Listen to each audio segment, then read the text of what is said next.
Hey friends, I'm Agent Random, and as is customary around these parts, I'm here to talk to you about Neo: The World Ends With You. As I'm sure many of you have pieced together, this is one of my favorite games ever. The game includes so many things for anyone to enjoy, but naturally I only got curious about what sort of things weren't included. So today I wanted to take a look at Neo's cut and unused content. Things either left in the game's files, details from early trailer builds, or ideas covered in developer interviews will all be compiled here in this video. And along the way, we might just find out what the next game in the series will look like. Oh yeah, and spoilers, go freaking play the game. What are you waiting for? Neo's development began as a result of the anime being greenlit to go into production. During this starting time, Neo was just planned to be for the Nintendo Switch. Because of that, the team wanted to fully utilize Joy-Con similarly to how they fully utilized the DS's features. So like picture 1-2 Switch, but it's an action RPG. But then the team chose to push for the game to be available to more people and released it on PS4 as well. So the heavy Joy-Con usage was dropped. While a shame, the team was mostly okay with the change as a bunch of people had issues with Final Remix's motion controls. In very early versions of the game, it appears that it may have taken place in Shibuya back as it was in the original game. There are a lot of textures in the files that show the original game's altered name for real-life locations, things like Tokyo Hands being Shibuku heads, that were later changed to match how they looked in real life after the anime team went out and got the rights for most of these locations. But there are also early versions of Shibuya Hikari textures that show advertisements for brands from the original game, specifically Pegaso, Pavo Real, and Musratis,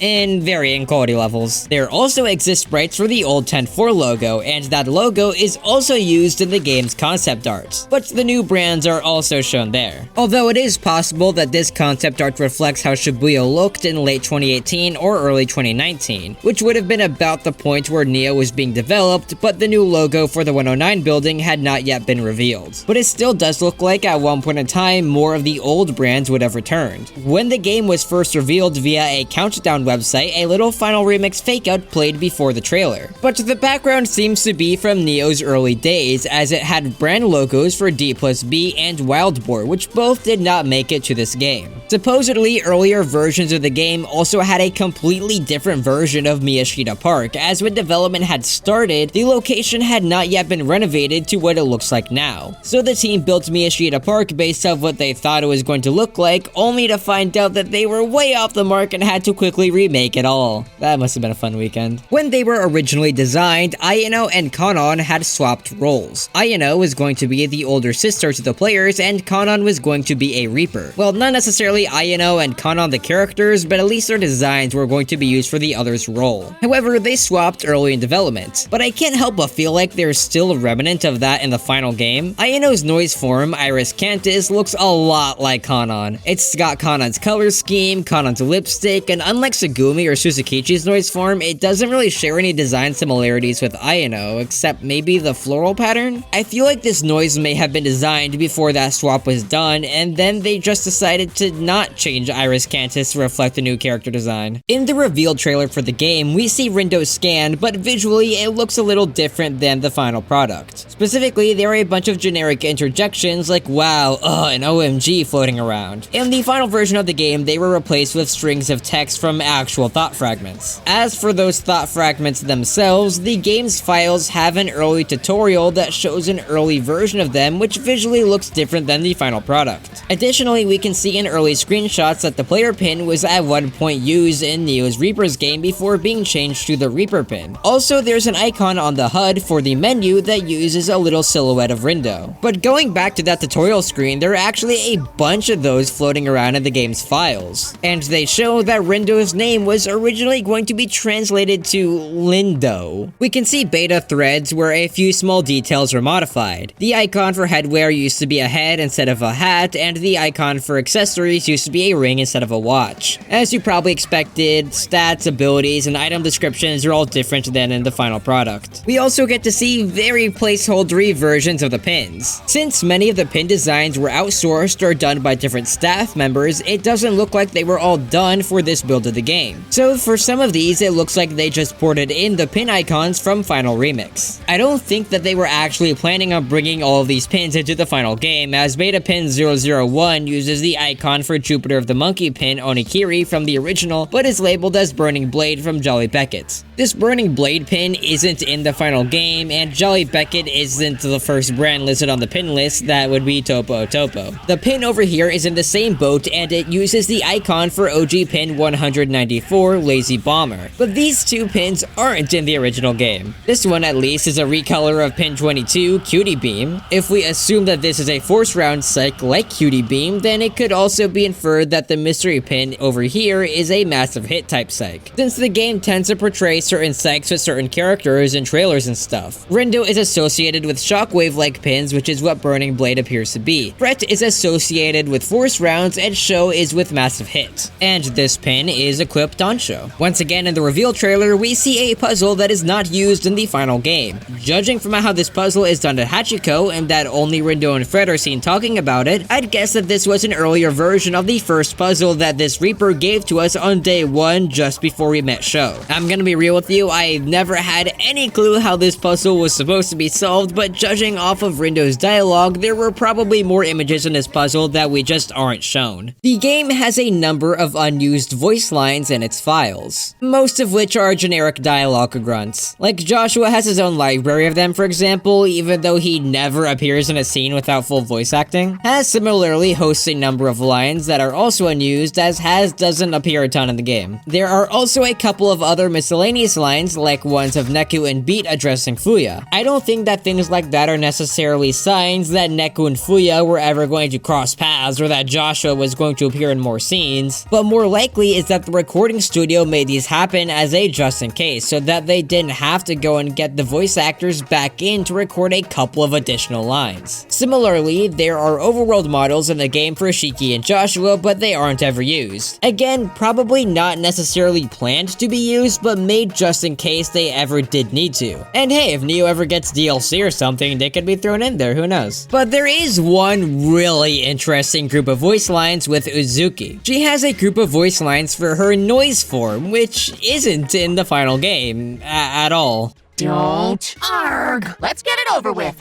In the lore, as we know it now anyway, Uzuki shouldn't actually be capable of having a noise form, as that's not gained until just before a promotion to an officer. And while Uzuki was an acting conductor, she was only acting in the role without actually being qualified for it, so no noise form for her. But at some point in development, she was totally going to have one. And most Reapers all have zodiac signs with their names, which determine what their noise form will be. And in Uzuki's case, it would have been a rabbit. I really hope that in the future, Uzuki gets a proper promotion and that this idea could one day be brought back. In early drafts of the story, Kubo did not exist, and to an extent he also doesn't exist in the final draft. But in all seriousness, Kubo was a somewhat late addition to the cast that was pushed for by Nomura. Actually, originally Nomura pitched 2 characters, but Kubo was the only one that wound up getting added. Additionally, he became the main villain, taking Haz's original role in the story. Phoenix Cantus was supposed to be Haz's noise form, but the developers didn't think that players would find it realistic that Rindo and his friends could beat down an angel. Which, I mean, wouldn't have happened if you didn't retcon composers be angels, but whatever, it's fine. Anyway, there's a remnant of this in the final game with how Haz's design has a phoenix on it. In the end, Haz wound up being the one to give shape to the Phoenix Cantus, but it still was Kubo's noise. One of the top priorities for the team was the inclusion of returning characters. Minami Moto in particular had been a part of the main cast in all of Nomura's pitches for the sequel. One of the concepts for how the rest of the cast would appear was to put the cast from the original game in their own team where they would fight Neo's cast. Beat's role in the story was chosen due to a desire to include the characters from the original main cast, but not to have Neku overshadow the new kids on the block. In the first drafts of the story, Beach was intended to be protecting Shibuya from the shadows of the underground, disguising himself as Neku as to not alert anyone that Neku was missing. Later on, it was changed to have him just so happen to dress kinda like Neku that day and to almost get murdered for it. There were also a number of changes in the rest of the cast design as well. Originally, the tone of Neo was going to be a lot more serious like the original game, and Fred's original designs were going to reflect that with black hair and glasses. Wait a dang second! I swear I'm not even trying to find these connections half the time.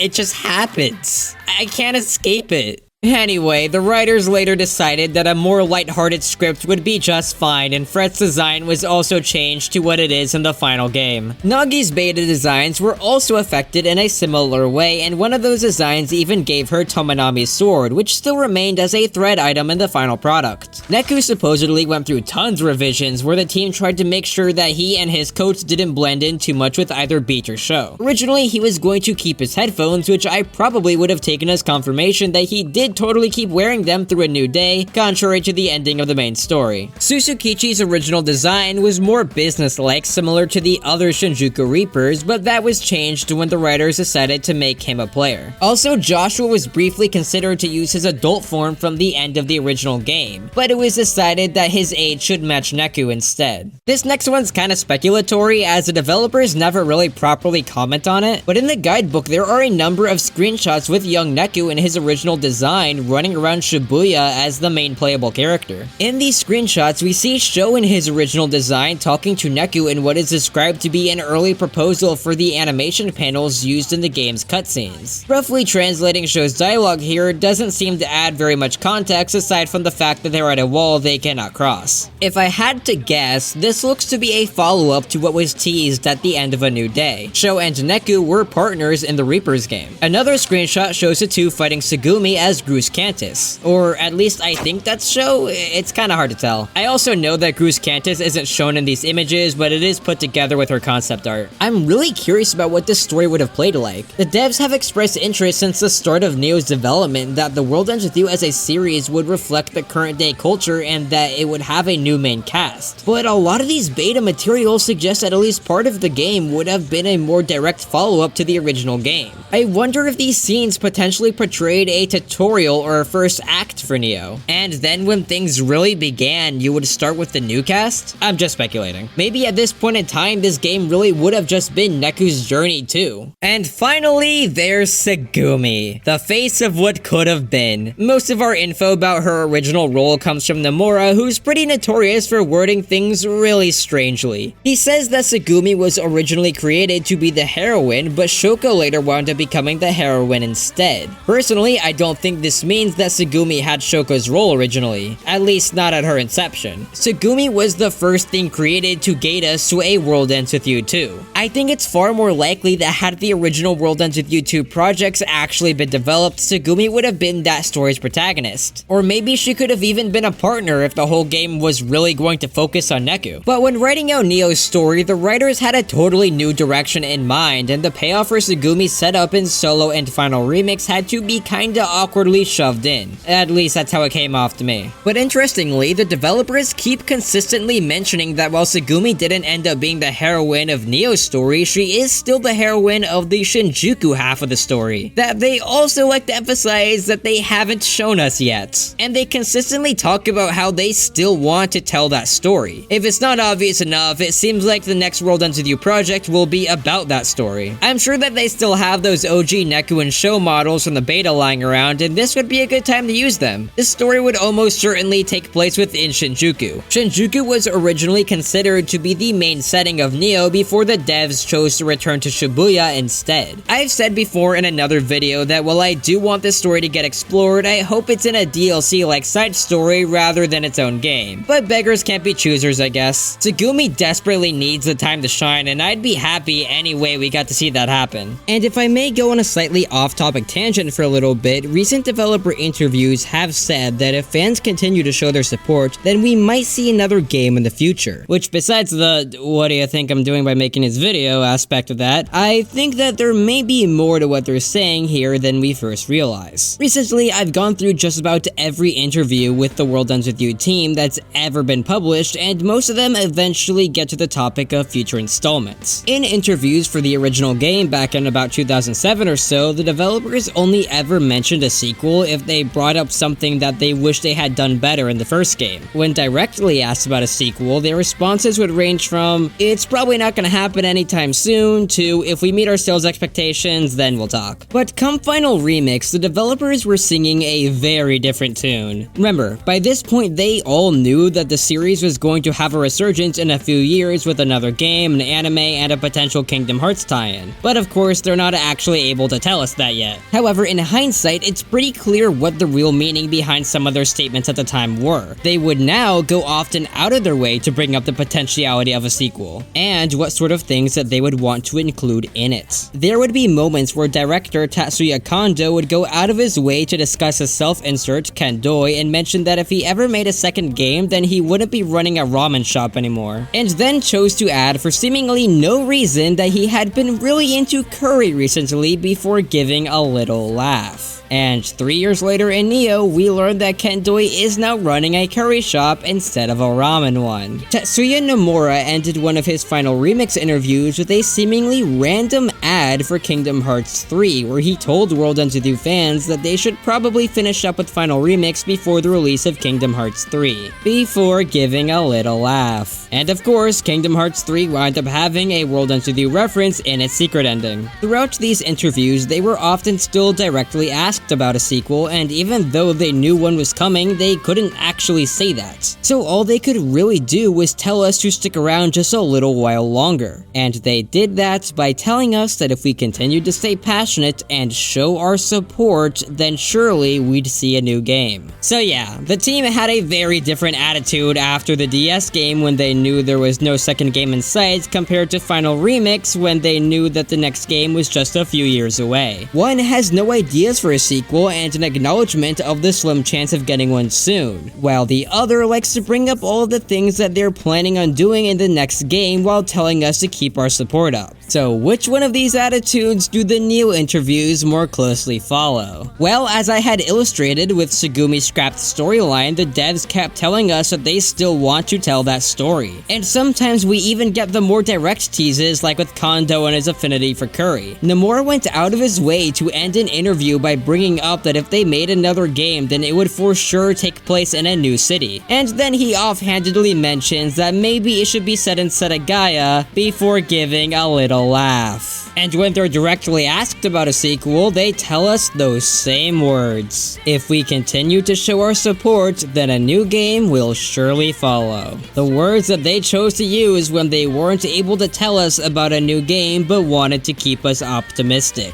And this time they even tell us that our support has been so good that it's almost scary. And as a final thing, remember how I said that Neo's whole development was kicked off by the anime starting production? Well, if that's true and the anime is capable of greenlighting development, then would it be possible that now that the anime has been so ridiculously successful, it could greenlight another game? I'm not saying that the next game is already in development or anything, but maybe some of these unused ideas won't stay unused forever. Food for thought. And that's about it. I didn't go over every little thing. I don't think many of you were interested in how the portrait cutouts in this scene look different in the reveal trailer to the final product. Whoa, crazy stuff. But if there are any other goodies that I missed, let me know, and who knows, I might make a follow-up. Or more likely, I'll tweet about it on Twitter, so follow me there if you want to. I know you do. Alright, that's it. We're done here. Bye.